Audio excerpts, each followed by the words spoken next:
वो बंदों को क़यामत वाले दिन ना हुक्म होगा चलो दोज़ख में, तुम्हारे अमाल ऐसे हैं जिस पर फैसला जहन्नुम का है। एक ने दौड़ लगा दी दोज़ख की तरफ, दौड़ता जा रहा है तेजी से, और दूसरा ना एक कदम आगे रखता है फिर पलट के पीछे देखता है, फिर एक कदम आगे रखता है, फरिश्ते ले जा रहे हैं, फिर पलट के पीछे देखता है। दोज़ख का दरवाजा आ गया।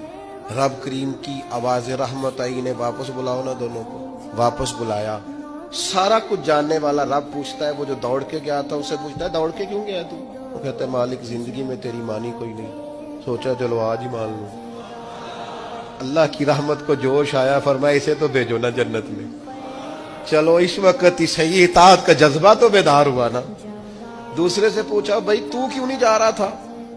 वो कहने लगा मालिक मेरी सारी जिंदगी की उम्मीद रही है कि मेरे रब ने माफ कर देना, माफी मिल जानी है, करम हो जाना है, फजल ही होना है। मालिक दोज़ख का दरवाजा आ गया पर मेरी उम्मीद टूटी नहीं, मेरी कायम रही।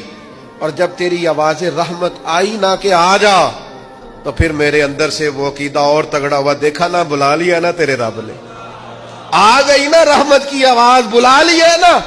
तो अल्लाह करीम ने फरमाया फरिश्तों इसके सारे गुनाहों पर कलम फेर दो, जो मेरी रहमत की इतनी उम्मीद रखे उसे दोज़ख में नहीं जन्नत में दाखिल किया जाता है।